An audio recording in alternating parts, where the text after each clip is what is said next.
Welcome to Raising the Bar, Sociology Edition, a 1-hour video conference by and for sociologists who are preparing online coursework in the field and who want to benefit from, in addition to the expertise available from global campuses or teaching learning center colleagues, expertise developed within the discipline of sociology. I'm Steve Dandino, Associate Provost at Colorado State University and Executive Director of the Reinvention Collaborative. And on behalf of the RC's Research University members, I want to thank today's distinguished presenter, Dr. Melinda Messineo, Professor of Sociology and Interim Associate Vice President for Diversity at Ball State University, as well as Dr. Pete Taylor, Chair, and his colleagues in the Department of Sociology at Colorado State University, who together will engage Melinda in informal dialogue. Pete, I know many CSU instructors highly value traditional residential university coursework. We thank you and your colleagues for considering the intricacies and potentials of online learning as well. Would you wish to add anything to my introductory remarks? Yeah, let me just echo your welcome of Dr. Melinda Messineo.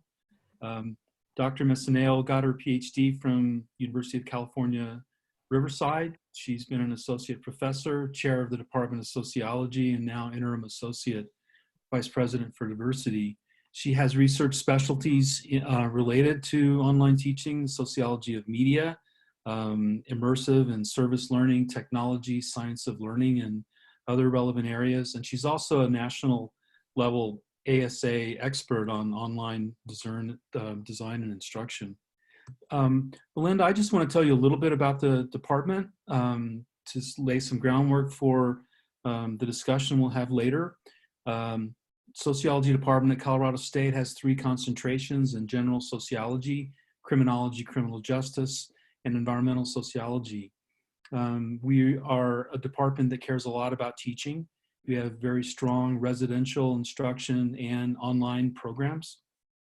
And like most other institutions of higher education across the country, we moved very quickly a few weeks ago in mid-spring to remote teaching in response to the COVID-19 pandemic.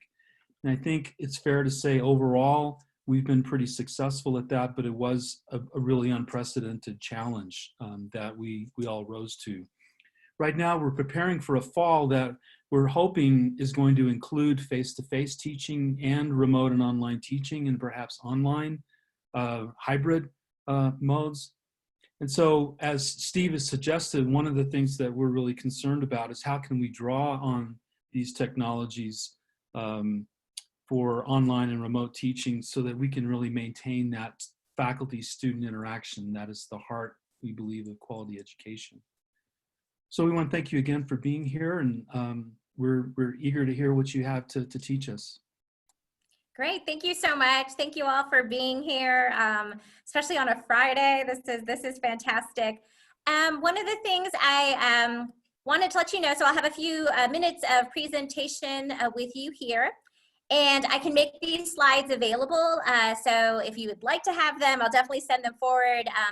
And Liz or Peter or whomever can get those to you.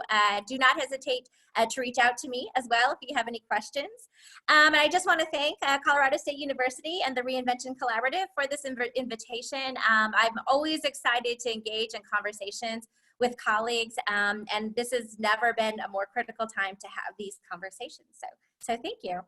So let's just go ahead and get started here. One of the things I do want to share with you to begin is just what I see as our outcomes for this first portion here. And of course, we'll have a Q&A. But my hope is that you'll leave this portion with 5 best practice strategies for online course development. So some things to anchor our conversation around, and also some specific sociological recommendations as you think about your courses as you're moving forward, and not only the ways in which sociology in terms of content can inform our courses, but also the values that are informed by it become part of the way we think about what we're doing in our online environment. Now, I've been thinking about online learning for quite a while, even before the real necessity presented itself. And I like to think of online more as a teaching modality, and that we think of our teaching opportunities, if we have like a toolbox, that online is part of it, and that it is places where you can have completely face-to-face courses versus a fully online. And then there's elements, there's online elements. And even before COVID, we were bringing in online elements, even our very residential face-to-face classes. And so I really like that orientation, thinking about it as a modality where learning is the constant. And we're going to use that as we go throughout. I'm going to go next now to our 5 strategies, just present them here, and then we'll go into a little bit more detail for each of them. So what are some strategies for you to consider? Well, whenever I think about teaching and learning, I encourage people to think of begin with the end in mind. I also hope that we'll have a chance to talk briefly about how it is that learning actually happens. What are some of the things that we can learn from Scholarship of Teaching and Learning or SOTL research, and also cognitive science and all the new information about the science of learning that can inform what we're doing, and specifically applying it to the online environment. If I had one sort of concrete piece of advice as we do our online courses, and you probably experienced this already, is to really think of your courses in chunks or modules or pieces, because that's going to give you lots of options and lots of flexibility. We'll talk about that more. Number 4, a top strategy for success is to leverage the strength of all the resources that you have available to you. You do not have to reinvent the wheel. You do not have to go this alone. And so we'll talk about what those resources might be. And I hope that in our Q&A, we'll definitely share with one another. And lastly, to be sociologically informed, and we'll talk more about what that might mean. So let's go ahead and look at our first one. I always encourage people when they're thinking about developing new courses, or if they're restructuring existing courses, is to begin with the end in mind. What do you want your students to look like at the end of this course? What are the things that they'll be able to do? Now, when we think about the change we want to see in our students over the course of our course, we often think about content mastery. So what is the content they're going to learn? Skills development. What skills will they have at the end that they didn't have, or maybe develop more over the course of our experience together? And then also, what are the affective, behavioral, and dispositional changes that are part of success at the end of this course? So content mastery, skills, and affective, behavioral, and dispositional changes are what we do when we design our courses. The change we seek in our students are our learning objectives. And we'll talk about them in many, many ways. I'm sure you've had opportunities to do workshops and thinking about learning objectives. But remember, it's the change we're seeking in our students in terms of content, skills, and affect. So when you think about developing a course online or transitioning your course online, are they different? Do they differ in the online setting? And I want to remember that those changes are the learning, right? Those changes are the learning that we seek in our students. So the second point is, what do you know about how learning actually happens? And so I don't know if you've had a chance to do any courses on the science of learning. I don't know how familiar you are with it. But one of the things I hope you'll think about as you think about how do students actually learn is to think about the biology of it all, as well as the community of it all. And I think this is one area where sociologists, because of our sort of dispositional, as our discipline, how we think about nature versus nurture and how we think about the body, I think we are hesitant to think about the brain very much, because we don't want to be falling into essentialist arguments about how the brain or the body, how individuals are. And so we tend towards, and I think rightly so, the power of community and the power of socialization. But what I don't want us to forget is that when we're changing people, the change is happening in their brains, right? When learning is happening, it's happening in their brains, and it is facilitated through the community. And so while we don't have to become cognitive scientists, we don't have to become neurologists, we do want to get a greater understanding of how it is that learning actually happens. And I'd love to do a full workshop with you all at some point about the science of learning within the social sciences. But one of the things I want to emphasize here is practice is critical. practice is critical for how the brain learns, and mirroring within communities and the way that mirror neurons work within our brains as part of that process is critical as well. So we have to remember the biology, we have to remember the community, and then we need to translate that into the learning environment online. So does learning differ in the online environment? Well, as you look at the scholarship of teaching literature, when you look at other literatures that are out there, we know that there are 3 primary constraints that impact the way that learning experiences. And I think you know these as well, especially what we've already gone through just this last semester. But of course, time is a different variable in the online versus the face-to-face environment. Anonymity is different in the online environment, and then complexity. So we're going to think about those and think about how those differ in the online environment. And I want to think about some other differences between the face-to-face and the online, and how moving through those more hybrid spaces are impacted as well. One of the things that we know is that in the online context, there's generally less spontaneity. And so as you're creating your course, if you're planning for fall and you're anticipating being ready for online only, but being open to more hybrid or more flexible options, you typically need to have everything done before the class starts, which is very different. And it does change the way that we can be spontaneous within our courses, but that's not always bad. Because remember, practice is really critical for students and student learning and just how communities can form. And so having things ready and thinking about that in advance actually is good for learning. We also find that online environments are really in need of greater clarity. And I want to caution you that more text isn't necessarily more clear. And so we do find the research shows that students are less likely to read long text, even though everything they need is in that narrative piece. And if you've ever written a really helpful, very long descriptive email, you may know that they aren't always read. So thinking about how can we move towards greater clarity is really important. And of course, all of this is really connected to structure. How do you think about the information that you're sharing? How do you think about those chunks, those modules, those weeks, or those units? And I really encourage faculty as you're developing your courses to think of modules, to think of chunks. Sometimes weeks make sense, but not always. You want to be thinking about what are your learning outcomes in terms of content, skill mastery, and affective dispositional and behavioral changes. So point number 3, really thinking about chunks and modules and what does that mean for your course and as you're developing those learning objectives. And as you're thinking about this, thinking about how you're trying to pick the material that students are going to learn, the skills they're going to develop, the affect changes that you want to see. What do the students need to do to reach those goals? What do you need to do as the faculty member? And what do their peers need to do? What is that interchange, that community that will help facilitate the learning process? So seeing your role, the student's role, and the peers' role as part of the way you think about those chunks and modules. And this is going to be really critical as we go towards our face-to-face or our hybrid models. As you're making choices about learning outcomes, where does being co-present matter most? Where does being co-present matter most?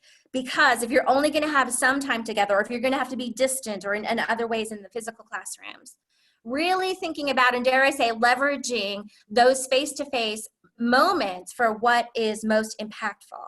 So for example, if I am just in the physical classroom going through slides and they're there taking notes, that may not be the best or most efficient use of our co-present time.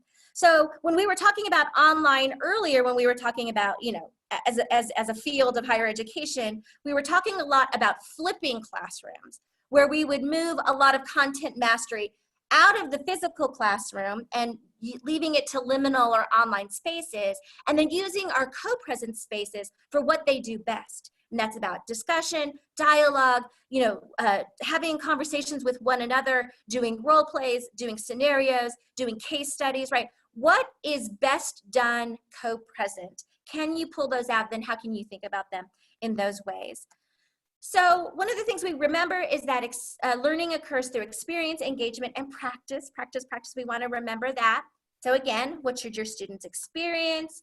How will your students engage? And when will your students practice? And then what is your role and the role and the peers of these experiences?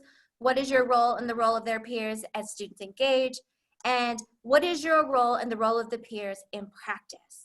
So I'm not sure how you first designed your first course, but I remember how I designed my first course was, I was developing a Social 100 class, and I got all these Social 100 books, and I found a book, and it had 16 chapters, and coincidence, my semester had 16 weeks, and I thought, boom, course designed, right? Mission accomplished. I'm gonna go write another chapter in my dissertation. But one of the things that we know is that the textbooks are written to be comprehensive, right? They want to meet all of our needs. And so you don't need to cover everything in the books. And one of the things I've also learned over time is that just because I covered it doesn't mean they've learned it. And that's even more critical in the online environment. Just because I posted it doesn't mean they've learned it. So how do we think about what is the content they need to know? What are the skills they need to develop? What are the affective, behavioral, and dispositional changes that we're seeking? And where will that happen? And one of the things that you may have learned also over time is that less is more, focusing specifically on those learning outcomes, fewer of them most likely, and really giving students a chance to practice with it, engage with it, and engage with others. So how does this happen in face-to-face versus online? Well, as you probably experienced, in face-to-face versus online, the formats, learning and course development is very similar in terms of readings and writing assignments, movies and videos, lectures even, demonstrations, all of those can be translated into the online environment fairly efficiently.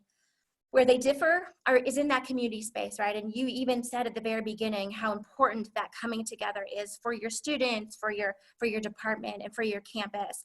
And so group activities, discussions, interactive activities, labs possibly, those are different, and assessment. And assessment is a very different thing in the online environment.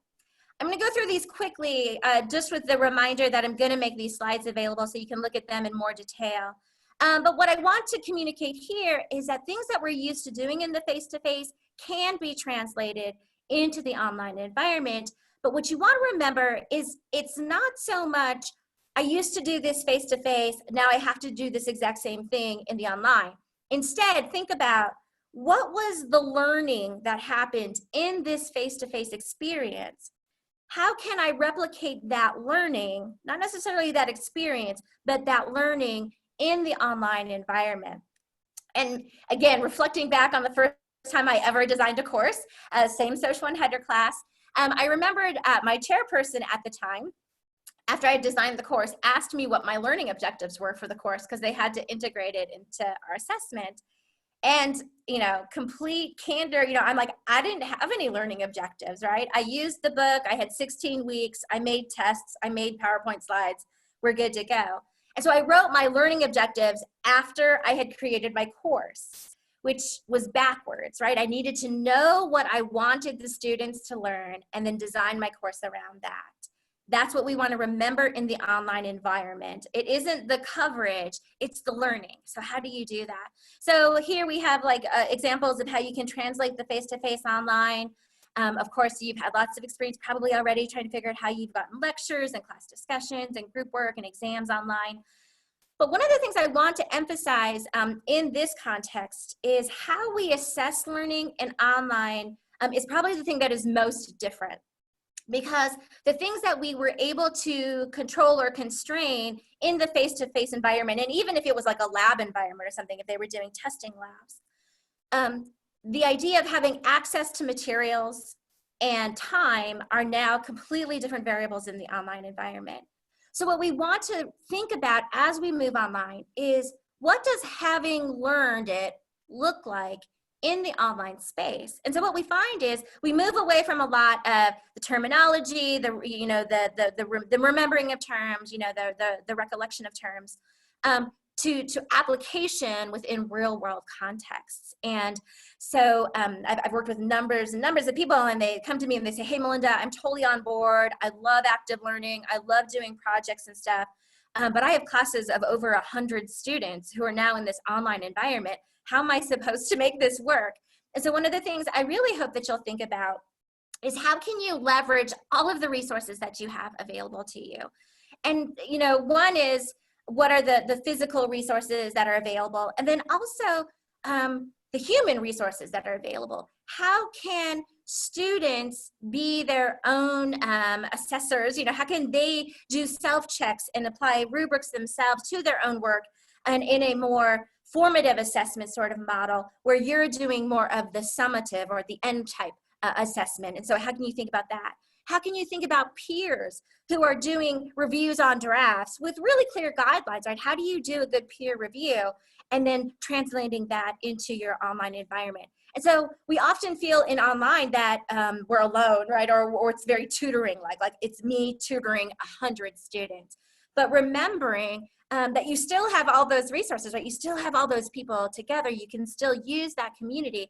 It's just going to be mediated in a different way. And so we can talk more about how you can help students as peer-to-peer learners and teachers, and then self-learning. How can students, you know, correct their own work and go through their own work? Of course, you still have that final summative assessment at the end to demonstrate what learning looks like. But remembering that there's lots of resources still available to you. And of course, this semester was crazy because we were flown in and thrown in, so we weren't able to really plan for that. But hopefully we have some time this summer to think about how to leverage those resources. So I would be remiss if I did not mention all of the resources that the American Sociological Association has available for us. You see an image there of a really phenomenal resource that talks about curriculum, careers, online learning. There's a whole section of this resource. It's free. It's available on the ASA website. You don't have to be a member. You can download it. I can get you access to a copy as well. And it's just a phenomenal, there was a very large task force of people who worked on putting together this phenomenal resource. And I say this for this resource and all kinds of resources. I feel like sometimes we feel compelled that we have to create it, we have to generate it, partly because, you know, sometimes it's our ego, right? Like no one's gonna do it as well as I'm gonna do it, right? But also sort of ownership. You know, I don't want to use other people's work, or I don't want to take other people's work, which is really important, right? We always want to be crediting appropriately. But also remember, like, somebody else may have already done it better, right? And you can stand on those giants' shoulders. And I know we're worried. I know we're worried about the potential of, if we create these courses and we're using these resources, will we remove our utility? And one of the things I want to assure myself and my colleagues and all of you out there is that we have greater value now, because as curators, as moderators, as facilitators, as negotiators, we are more needed than ever. And in many ways, I mean, there's a few students who are, you know, highly motivated, self-driven, you know, they would be successful, you know, and we're so glad they're in our classes. But we need to be there also for the students who are struggling, who are not as motivated, who are not as focused. You know, our role is more critical than ever. And so demonstrating our value in that way, demonstrating our utility is critical, and we can continue to demonstrate our value in that way. So let's go through here. I do want to mention, I'm just going to put these up here so that you know, because you may not know that as a discipline, we have articulated a sociological literacy framework. So I'm not sure if your department uses this, you may use it already, but that's out there. It's a resource that I encourage you to think about. There's also already articulated 6 essential competencies that we hope our students get at the end of our sociology major. So none of these will be a surprise to you, but one of the things I love about these 2 resources, again with the American Sociological Association, is that they give us something to point to as sociologists when we're talking to accreditors, when we're talking to our dean, possibly as we're doing our self-studies and things like this. And so do look at these resources. Very, very helpful. Lots of supports out there. The other thing that I'm going to point to, there's a great web link here, lots of resources. I'm just going to show you these slides. Again, you'll have access to all of these afterward, but in the vein of that point that I'm making, that there are so many resources out there that can take the burden off you so that you can focus on the things that you want to do with your students and how you want to connect with them. If you're doing a video on how to teach chi-square and trying to create one from scratch, you will not be doing things like connecting with your students in an effective discussion board. So find that resource, use that resource with proper, attribution, but use that co-presence, use that person in the classroom online to its greatest benefit, right? Because we're so exhausted creating all these new things, stand on those giants' shoulders and find lots of ways to be effective. The other thing that we know is that the cognitive science research shows that we thrive with novelty. And so changing formats, having different voices, having different types of presentations, having animations, things from other sources like TED Talks and other places actually help your students learn. And so it is not a concession, right? It's actually really effective curation and making resources available. Tons and tons and tons of resources available. And what's interesting is a lot of these resources also have ways where you can embed questions in them. And so let's say you want someone to watch a TED Talk, there's a resource where you can embed questions in the TED Talk so you know that students have watched it, and then you can have questions or assessment afterward. So there's a lot that you can do there. I think I missed one really quickly. I want to do a shout out to Trails. Trails is the ASA's Teaching Resources and Innovations Library for sociologists. It is currently available for free for anybody, and so this has simulations and role plays and activities and worksheets. I mean, all kinds of resources there. So if you haven't checked it out, it's topically based. If you're doing a new course and you're trying to get some ideas out there, go check it out. There's also lots of listservs. Again, I think many of you are already on the Teaching Social listservs, but there's lots of things out there. So you leverage those resources, don't reinvent the wheel, and do not feel bad about it, because you're going to be investing very intensely in very meaningful ways. So the last thing I want to share with you before we go into our discussion is, as we think about developing our online courses or redeveloping them or thinking of them in these hybrid spaces, we hope that they are sociologically informed. And not just because of the sociology content, of course, but also the values of the discipline. And one of the things that we want to remember is, how do we remove barriers to inclusion as we think about these online courses?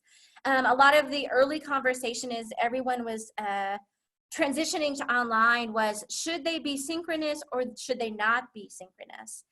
And of course, wanting discussion and wanting community and knowing the power of being together as a tool of effective learning, the drive to be synchronous was very, very strong. But we also know that many students did not have and do not have reliable internet, that they do not have access to as many resources as they may need to be successful in that course. I had numerous students who were finishing up their classes on their phones, right? So how do we think about removing barriers to inclusion as we're designing our courses? And the other thing that we want to know is, we want to know that success in our course is not merely an indication of pre-existing privilege, right? I don't want a student who got an A in my class that A is an indication of their pre-existing privilege. I do not want my course to amplify pre-existing inequality as much as possible, right? There's so many constraints here. But thinking about the ways in which we can make intentional choices to remove barriers to inclusion, to lessen pre-existing inequality for student success. And I do a lot of work in diversity, equity, and inclusion. And one of the things we always tell the people that we're working with is, as you're making choices, between this video, or this text, or this text, or this class activity, or this class activity, there's never the perfect whatever. But if you're always choosing the more inclusive of the two, right? This is the more inclusive video because it has a closed captioning, or this is the most inclusive activity because it's in a readable, machine readable format, or this is the most inclusive video because it has the lowest bandwidth needs, right? every time you're making a choice, if you're always choosing the most inclusive of those choices, you'll be moving your course towards greater inclusion. So what are some things that we can think about? I am a strong proponent of the idea of universal design. Choices that we make to make our courses accessible to some very specific needs always make the course more available to all kinds of unanticipated needs. And I'll just give the example of the closed captioning. We may say, oh, I've got to remember to put the closed captioning on for individuals who may be hearing impaired. However, that's great, that's phenomenal, absolutely, absolutely, absolutely. But also, having the closed captions helps when students are doing their coursework and trying to be quiet because they're with their family or their children, or maybe they're at a downtime at their job and they don't want to have the audio on, so they're reading through the videos or something like this, right? There's lots of ways in which that choice for inclusion is making that course material accessible to so many, many other people. And so this idea of universal design, I don't know if you've read the social literature on that, but it's super powerful and it gives you a lot of resources to draw from. I list some here, you know, just things like, are my slides contrasty enough? You know, how do I think about images in my slides? Are there multiple ways to access this material? This semester, we ran into a challenge where faculty were finding articles and not realizing that the links were behind firewalls and paywalls that they had access to, but that their students did not have access to. And it just took a while to figure out how are they going to navigate that. So are there multiple ways that things can be available to students? And the other thing too is to think about universal design in terms of the way that we think about learning and what does it look like for the learning to have happened? Are there multiple ways to demonstrate that the learning has occurred? And one of the things I like to talk about when I think about learning and demonstrating that the learning has happened is the concept of mastery-based learning. Again, we don't have time to go into huge detail here. I offer it to you to possibly explore more as you're exploring the social literature. But the idea of mastery-based learning is that our goal for, as students move through our courses, online or face-to-face, but I'll use it in the online, that they have to reach a certain level of mastery in the content or the skills or the affect to go to the next module or go to the next level. Now, we intuitively get this when we think about statistics, right? You need to understand lower level math functions in order to be able to advance into higher statistics, right? We intuitively understand content or the mastery-based learning in that context. You have to know how to add before you can do calculus. What if we applied this to other contexts, right? Where you really need to understand the perspectives before you go to this, or you really need to understand, you know, stratification before you go into this, or whatever. This idea that students have to reach a mastery base before they can go to that next level or the next assignment or whatever. I mean, imagine what if all your students were able to reach all of the objectives. Now, one of the challenges with mastery-based learning is it usually means that students are doing multiple attempts. So some students do one attempt, they've met mastery and they can move on. Other students, they're doing 5 attempts, 10 attempts, you know, lots of different attempts before they can get there. But they're learning, right? They're mastering it, they're able to move forward. Online makes this much more doable than in the face-to-face environment. This is actually one of its strengths that online does really, really well. But again, if you've got 100 students and you're trying to help them navigate through your modules, you're gonna have to think of other ways where you know, online quizzes or machine-based quizzes and things like this are handling some of the lower level in the terms of Bloom's taxonomy types of tasks and learning, where your expertise is dedicated to the more later mastery demonstration. So thinking about that, how can you think about that in your courses? Can you make this happen? What would it look like? And now, because we have a little bit more time to think about our courses in this context, we may be able to pull that together. So those are my 5 main points. And so just as a reminder, in this conversation, we looked at 5 best practices as we're thinking about how we might apply these to our course design. And I'm gonna go to what those 5 are. Again, begin with the end in mind. Learn how learning happens. Do you know how the brain learns? And if you do, great. Do you use the principles of how the brain learns in your courses? And I think the main thing that you want to think about is practice. Do students have an opportunity to practice in your courses? Also related to cognitive science is your course in chunks. We know that that's a really effective way for learning. Can you create chunks, modules, units in your courses? It's actually more clear to students report consistently that that approach is helpful. Remember to leverage the strength of all of the resources that are available to you, not just online, but also in the students, the peers, the students themselves that are out there, and to be sociologically informed. As you're making choices, are we moving towards decisions that remove barriers to inclusion? And can you adapt universal design principles and models of mastery-based learning that remove the impact of pre-existing inequality? And of course, this whole digital divide thing is amplifying inequality within our learners and the way our students are experiencing higher ed. What choices can you make as an instructor so that you can lessen those? And so with that, I think we're gonna switch over to our chat feature. So shall we begin? I'm not sure how we want to facilitate that. I have a bunch of FAQs too, so we might come back to that as well. So I'll stop sharing. And how do we want to do this? Do people just unmute themselves? Do we use the chat feature? What is your preference? I would suggest having everybody unmute themselves and not at the same time. But if you have a question, I think this is a small enough group that we can manage it. Hi, Melinda. Thanks very much for your presentation. One of the things I'm grappling with in terms of the fall semester is I'm prepping a flipped classroom to a hybrid or online form, in which, in the flipped context, I use a lot of group work as a way of being able to engage with social inequality. And some of the feedback we're getting is that the group work doesn't operate well in the online teaching format. And so what guidance do you have, or what suggestions can you provide as a way to be able to tap into that as a tool, so a great skill in terms of being able to work with groups with the hybrid or online environment? That's such a great question. And of course, that's where so much of that learning happens, is in the group context. The first question I would ask is, what is your LMS? What is your learning management system?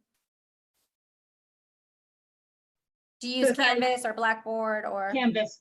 Canvas. So I've been impressed by the group features in Canvas where you can cluster people together.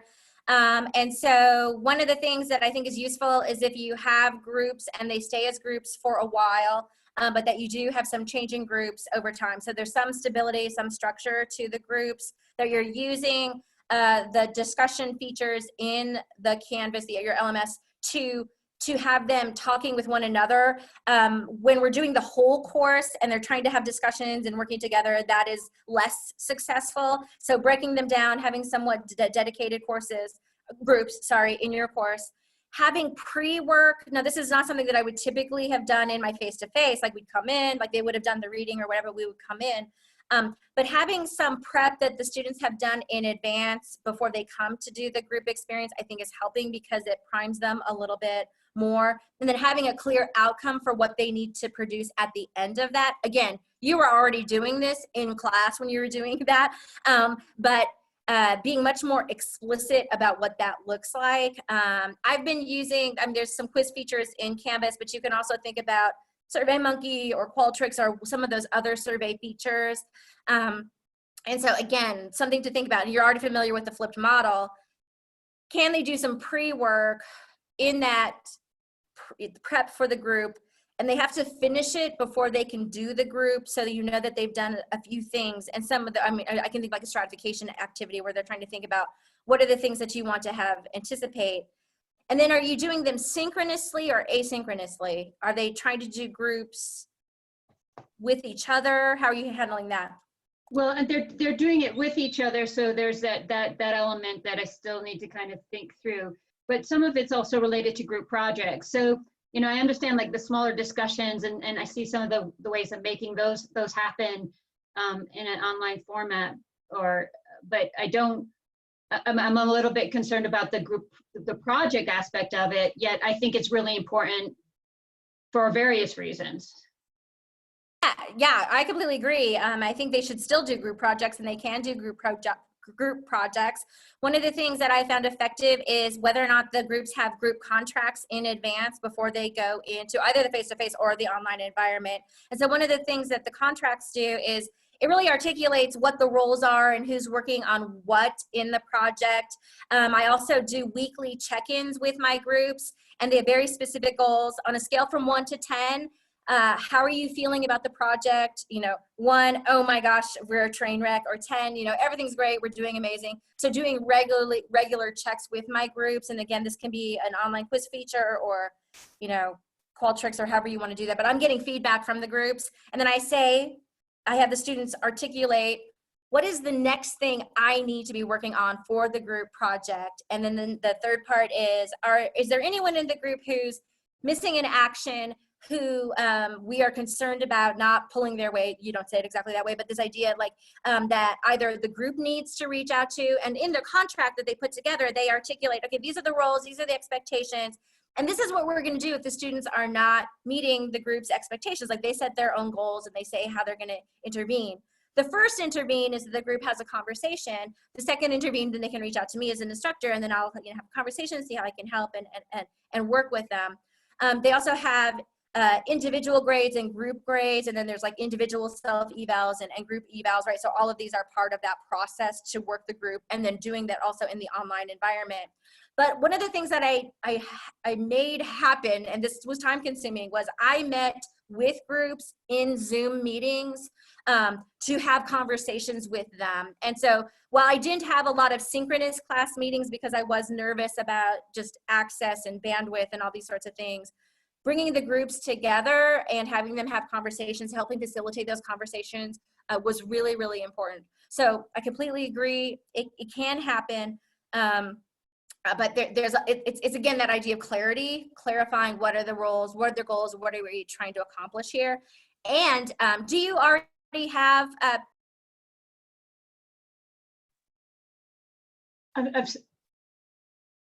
I think your mic's off. I heard that. Do you have, is it good? Did I do that whole thing without any talking?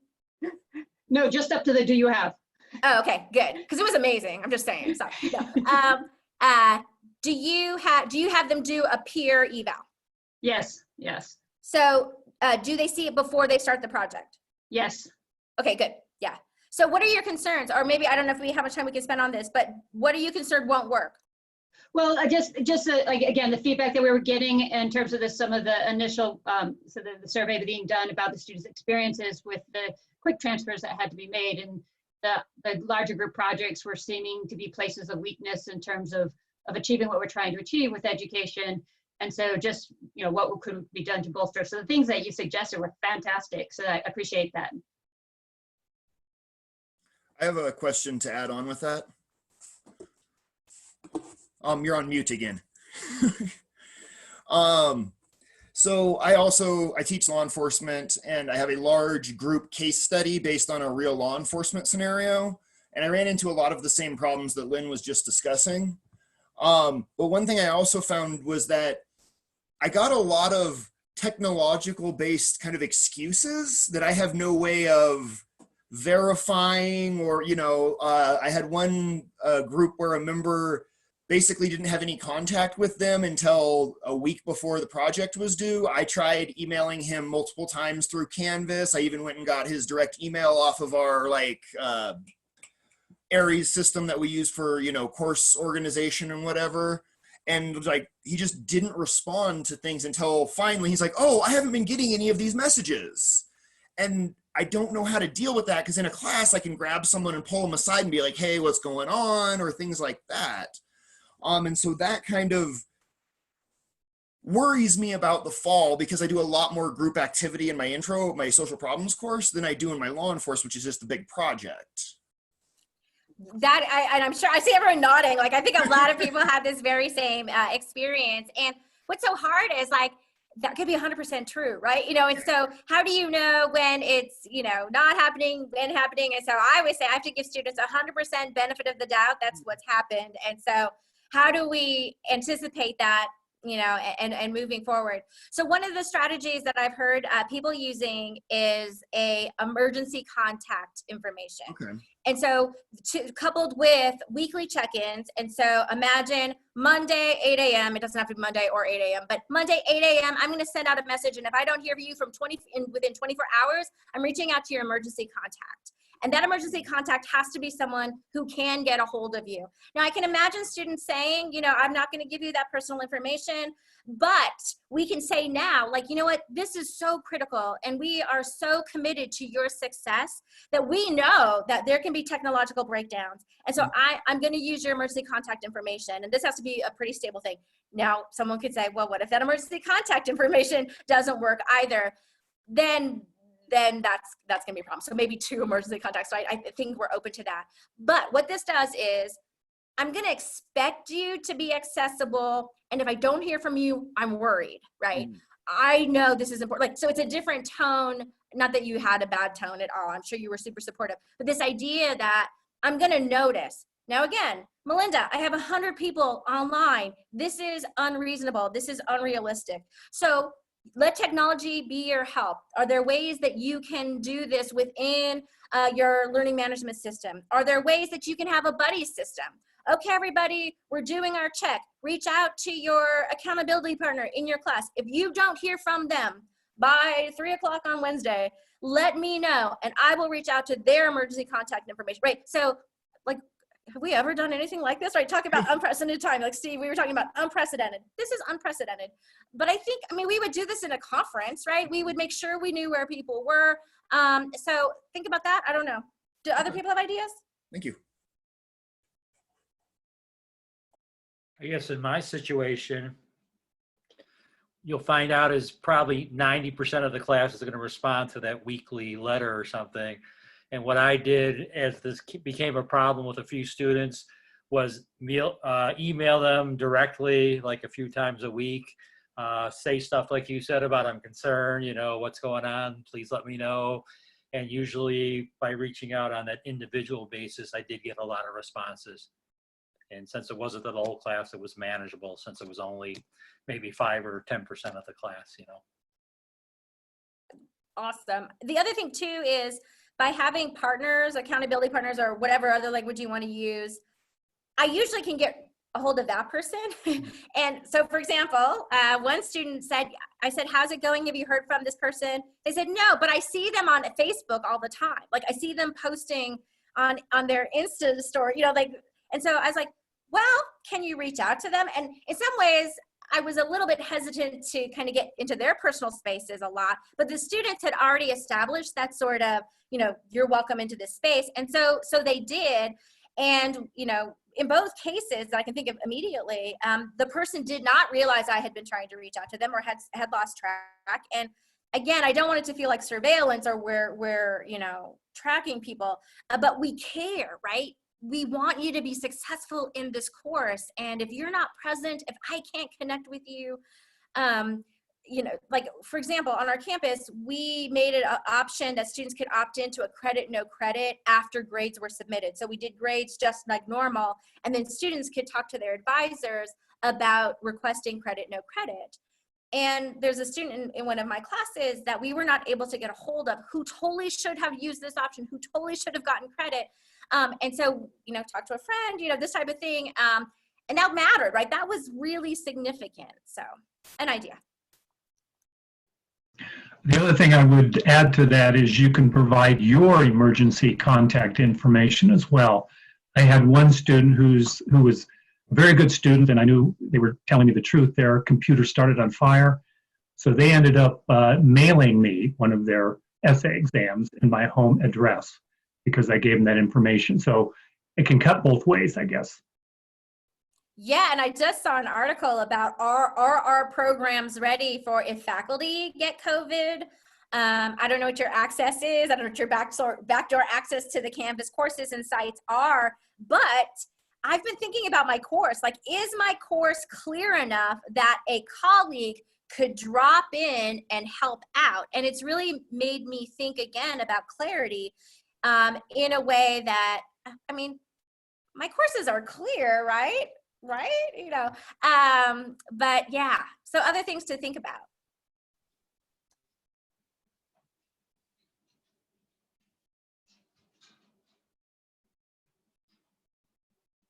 Melinda, I have a question. Can you talk a little bit more about assessment and how you structure it in ways that help you reach these different strategies you're talking about?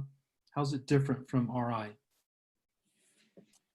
Great. Yeah. So one of the things, well, you know that if it's online, it's safe to assume, or you need to assume, that the student has access to other people, all materials possible, Google, you know, like the internet, every other paper that's ever been written on this topic, right? So where you may have been able to control that in different ways in other classes, this is a different environment. And so when I think about assessment, I really think about what are the formative assessment types of things that I want to do. And you're familiar with formative and summative assessment. So this is, I know, just a review, but the idea of formative assessment are those assessments that we do over the course of a unit or over a semester, where it's a dialogue with students. It's giving students feedback. Hey, you're getting it, or you're not getting it. Or even to me as the instructor, they're not getting it, I need to redo this, right? So formative, it's feedback, it's low stakes. You need to have lots of formative, low stakes types of assignments in your classes. And so those types of assignments, I want to think about as, okay, they've got all the information that's out there, they've got all the people, right? It's you know, to the degree to which they can demonstrate their mastery around this. And then I go to the summative assessment. Can they pull that together? And so this is where, yeah, and this is just good advice for all classes, where you've got topics that are unique for that semester, where you require integration in ways that you haven't had students do in the past, that you have drafts so that you're seeing the project move along, as opposed to where things are just produced in one chunk at the end. And so those sort of scaffolded assignments and how you can scaffold the learning across different elements is very critical. I'll give you an example. Literature reviews, my capstone class, a lot of my classes use these lit reviews. And so I break it up into chunks. I have them give me the examples as they're going along. Peers give feedback on the pieces. And so I'm just sort of checking, they've got it, you know, they've got it.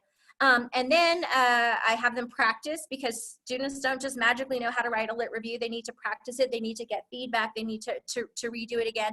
And then they submit that final lit review, that summative assessment, to show that they were able to pull those different pieces together. And those literature reviews are always related to our community action project. We work with community partners.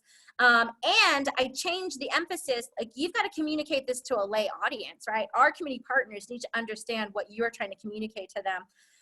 And so that makes it, you know, higher motivation. It changes the audience, which is really important for these types of things. And so a lot of those sort of pedagogical changes help with concerns about just the assessment and the integrity of what they're turning in. So does that help at all? One thing too, I don't know if you've ever used this before, but so I have my students read early drafts of each other's work. And so I used to have them read a draft and I go, oh, they're being too nice, right? Like they're just saying, this is great, you know, I love your topic, you know, puppies are awesome or whatever. But this idea that I would ask for very specific things, and it's not exactly a rubric, but it's like a checklist. So has your peer articulated what their research topic is? Does your peer use the right formatting? Does your peer, right? And so they're thinking of themselves, because they've hopefully applied it to themselves before they turned it in. And so they've done all these check boxes. And so if they reach mastery at that point, they're like, okay, Melinda, my colleague here has reached all these points, right? They've met that threshold. It's ready for expert review. And so then I can take a look at it and think about it. And so it does two things. One, I don't need to look at margins, right? Like they can look at margins and they can figure that out. But I can tell them whether or not they're synthesizing or if they're just book reporting, right? So this is where that difference can happen. And I can even ask them, like after I've seen the first draft, and they can learn how to see synthesis versus book reporting. And so that develops skills. So remember, content, skills, and affect, that's one of those places where that can play. Anything else? I'm wondering, so one of the possibilities for the fall is, of course, this hybrid approach, and how to have an in-person class that's also an online class. And if you have any advice on what to plan for, if we expect that some of our classes will be face-to-face, but we have to prepare for those students who will not be able to come to campus face-to-face, how do we do both in the same course? I know, and it's just like the instructions are like, just be ready for everything, just do it all. So one of the things, so again, what is the learning that has to happen? Like, what do you want to have occur in your course? What are the students doing? What are you doing? And what are the peers doing? What are things that the face-to-face environment is the best place for that to happen? So if you are only able to see each other sometimes in the face-to-face environment, what are those experiences that you want to have happen in the face-to-face environment?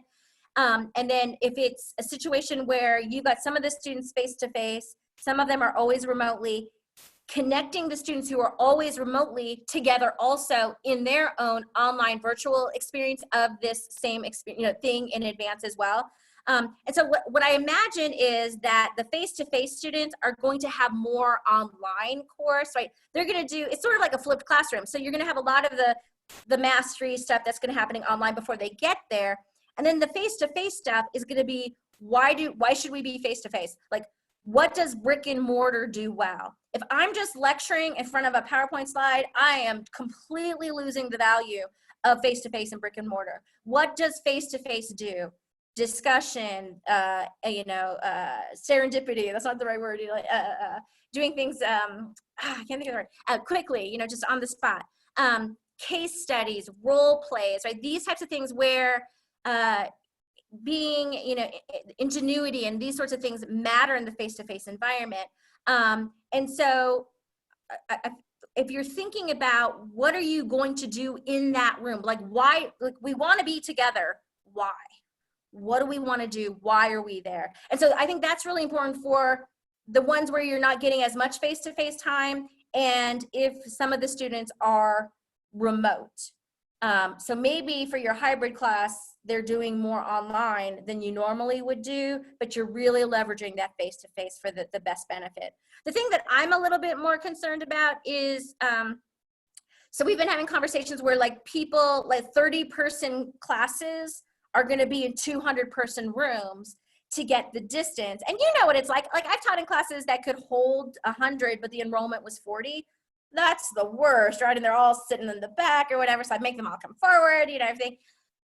That is a really interesting thing, because to be socially distant in that way is to sort of say they're in that space independently, like they're just there to see you, when we know it's not just to see me, it's to see each other. And that's like, are they going to text each other, or are they going to scream across the room? And so those are the places where I'm really thinking about creative ideas around, how can you be 6 feet apart, social distancing with masks, but still have meaningful engagement? So again, they shouldn't be sitting in a room watching me deliver slides. I'll make a PowerPoint voiceover narrative lecture for that. I want us to work on case studies. I want us to do role plays. I want us to do scenarios and games and all the things that make being co-present meaningful. So those are the things that I would be thinking about as I'm making those decisions. Melinda, Pete, we've come to the end of our hour, unfortunately, because I feel like we're just getting into some of yeah, exactly. I mean, these questions are just spot on. And we're so grateful on behalf of the Reinvention Collaborative, which is to say 80 research universities across the country and all the folks who work there. I want to express my deep and sincere gratitude to you, Melinda, to Pete, and all our colleagues here at Colorado State University Department of Sociology. You're just so generous to spend this hour with us and to think about the quality of undergraduate education in the online environment, which of course spills over for sure for our face-to-face or hybrid instruction as well. Please make use of those resources that have been shared with us. We'll make sure to post this video soon with captioning because we're listening. and also to make those slides available. So thank you all so much.